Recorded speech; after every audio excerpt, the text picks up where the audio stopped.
Dark Wave. Hello, everyone. Welcome back to the third episode of Lexi and Raegan Tries. Woo! Today we are going to try to build our own city, and you guys get to see what kind of politics we have. Yes, we're both running for president, and we're going to debate each other. Without further ado, we have our presentation. Why you should vote for me for president of Village City Town by Abraham Lincoln, aka Reagan. Why you should vote for me for president of Village City Town.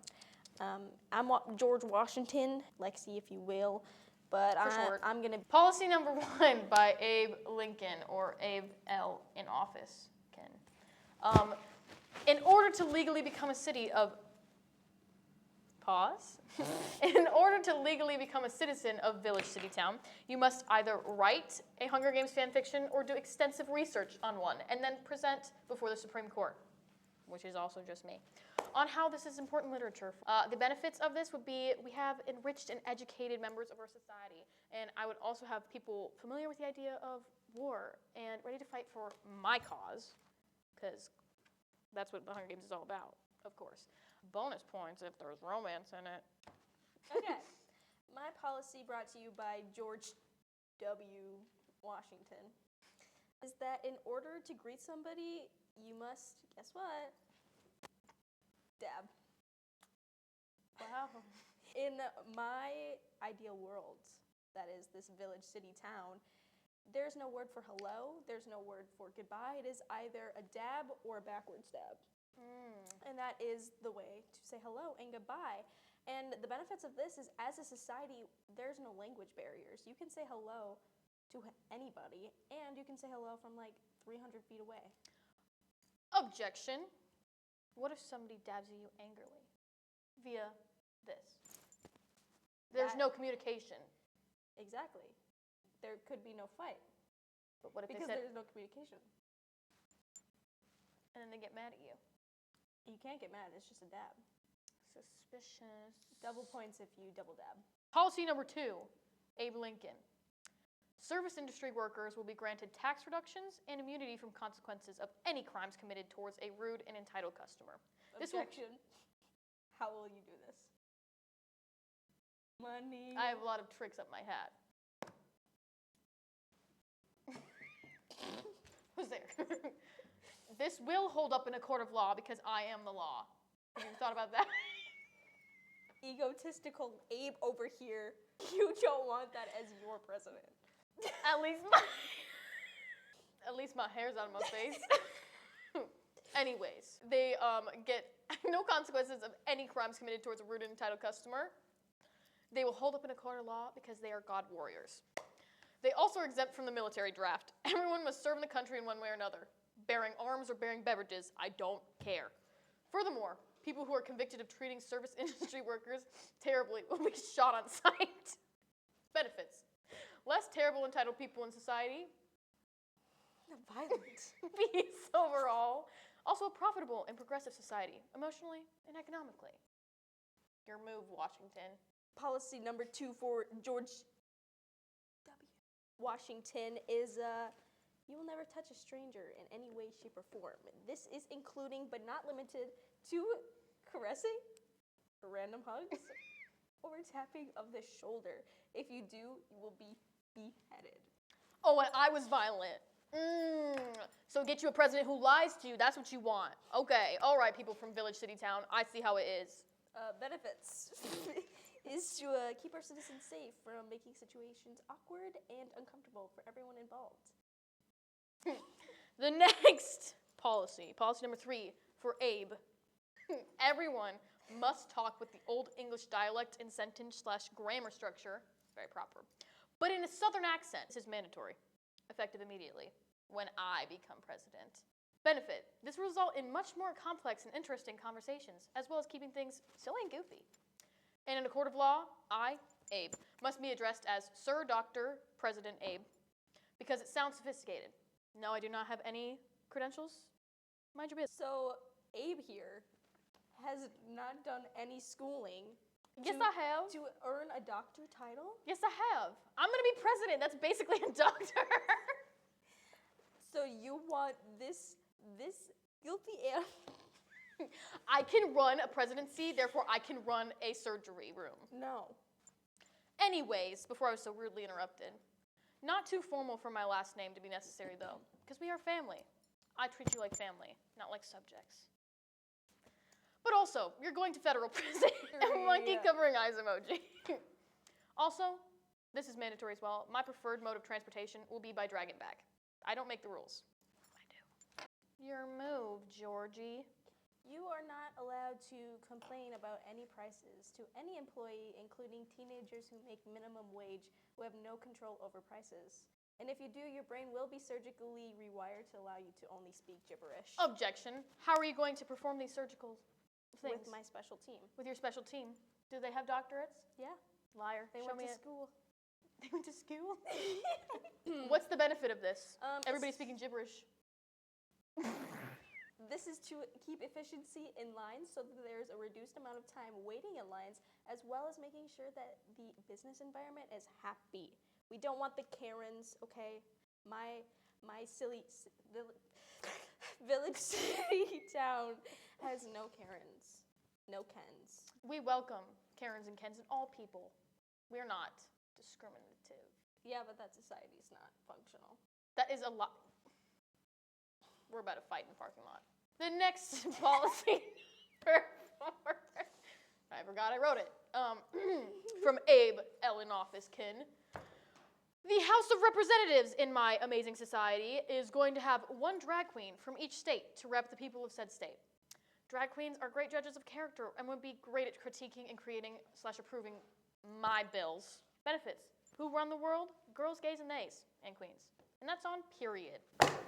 No argument with that one? I can't argue. I mean, love a good drag queen.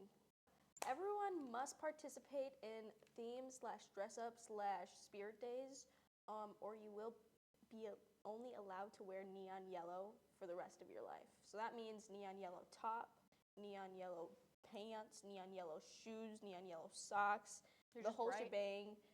Theoretically, your hair is going to be dyed neon yellow. And how do you plan on paying for these neon yellow clothes? It will be part of our government funding, like prison uniforms. So how environmentally ethic is neon, chemically dyed clothing? About the same as your outfit right now, Abe. Your hair's smelling very synthetic. She's been washed, okay?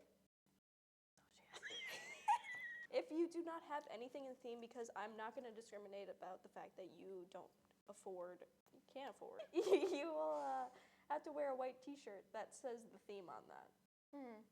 So free? If free. Okay. Free white t-shirt. You'll be supplied with 5 when you're born. So you get 5 skip days, pretty much. Other than that, you will have to pay for your white t-shirt. But if the theme is pajama days, you're going to have to wear a t-shirt that says pajamas. And this is to allow everyone to feel confident and comfortable, as well as allow for fun, silly, joy, magic, and fun within our society. Objection. Objection. That was not my objection. What happens to the citizens who sleep in nude? There's people who sleep comfortably in this hot, hot world, this hot hell that you're creating. What are they supposed to do? They are supposed to wear the white t-shirt that says pajamas. Just the white t-shirt? Bruh. Policy number 5, Abe L. in Office Kin. If you are man / masculine presenting and are misogynistic, you will be, by order of me, Sir Dr. President Abe, to wear a maid outfit every day for 30 days after the day of conviction. No exceptions. And you are only allowed to... I wrote this. You are only allowed to bear children and cook and clean in the kitchen for those 30 days. After your sentence is finished, you will have to publicly apologize, either in the newspaper or online, or both, and hope that your community forgives you. If you are a woman / femme presenting and are so overcome by internalized misogyny from your environment, we will have a little chat. Meet me outside after class. After the chat, we will get you into some therapy so we can explore that and find you some internal peace. We got you, baby girl. Does this not count as a way of forcing upon your own beliefs on your citizens? My policy number 5 is that every citizen must be obsessed with at least one fandom at any given moment. This can range from many things, whether that be TV shows, movies, pop culture moments, yada yada. If you don't, you will have to appear in front of the president. Me. Who will deem whether you'll be able to see in color. You're gonna make people colorblind? And you're physically bio-adjusting people. How is that better than making men wear maid costumes when they're mean to women? Because that has the point of a digital footprint. They could have pictures taken of them. And that They'll never be able to see anything digital again. It's in color. This is to allow for a cultured society who care and have excitement about things, because nobody wants a society where nobody cares. Bonus points if it's anything to do with the Arrowverse. Because that's my bias. I must say, that is a pretty good law. I guess you're kind of onto something there, Washington. Media studied. Closing argument. Abe Elinoff is kin. Me, Abe Lincoln. Sir Dr. Abe Lincoln. Sir Dr. President, if you will. Basically, you should vote for me because no one else is going to rizz you up the way I will, citizens of Village City Town. My presidency, will bring peace and love and only a little bit of minor chaos, which is better than a bit of major chaos. So that is something. You also should vote for me because, not to remind you, not to alarm you, I have a dragon. Don't let that intimidate you in any way on which way you vote, but keep it in mind when it comes to election day. I know my people well, and they will make the right decision, me, and who they decide to elect, me, for the betterment of the country of Village City Town. XOXO, Sir Dr. President A. Are you going to use this dragon to terrorize your citizens? No, I just want them to know I have him. My closing argument, brought to you by George W. Washington, is I think I #1 because it's in my hashtag name. Also consider that I am George Washington. I came before Abe Lincoln. You may have been alive before I have, but that means that you're old and outdated. No, it means I have more life experience. And who doesn't want somebody with more life experience? I know. I don't want somebody with a wig like yours. Also consider, look at my luscious hair. Look it. It's Ribbon. fake. Also consider.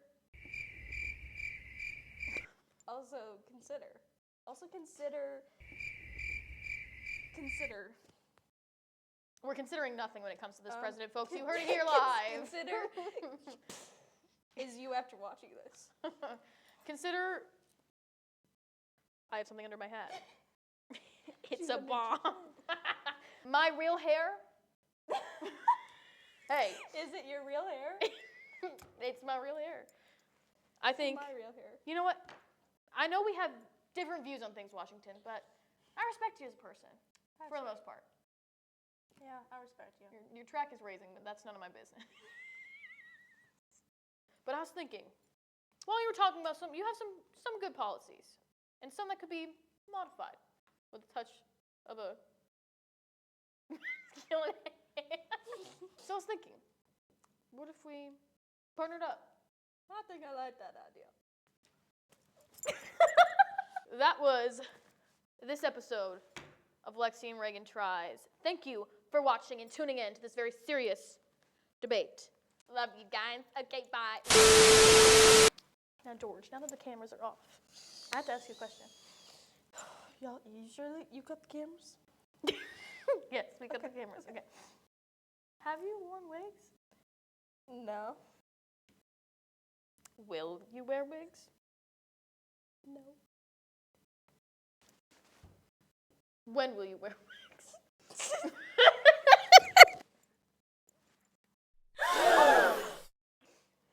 She was too stunned to speak. I'm a woman! Told ya! We're switching identities. Thank you for tuning in.